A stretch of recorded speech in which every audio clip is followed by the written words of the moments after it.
ازيكم يا شباب؟ اخباركم ايه؟ امبارح محمد صلاح صنع 3 اهداف. طبعا محمد صلاح اصبح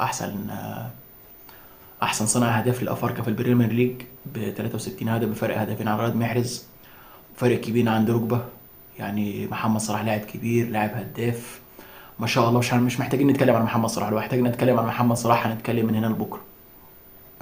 محمد صلاح ما شاء الله، بس امبارح اتعرض لظلم كبير قوي قوي قوي يا جماعه.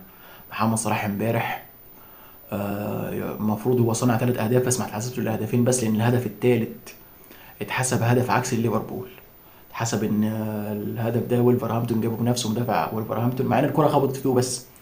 يعني انا مش فاهم ليه يعني. ان الهدف ده اي كره بتخبط عادي مش مشكله، والمدافع مش قاصد، يعني ده مجرد ان الكره خبطت فيه بس.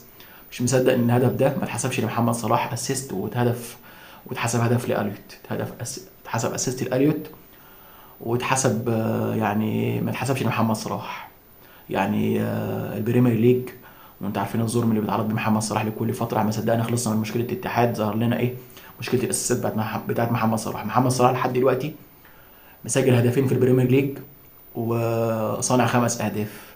ان شاء الله من تقدم لتقدم ان شاء الله. يعني هم هم 4 اهداف تقريبا، 4 اهداف. محمد صلاح صنع 4 اهداف، لان الهدف بتاع اليوت زي ما انا قلت لكم اتحسب هدف عكسي.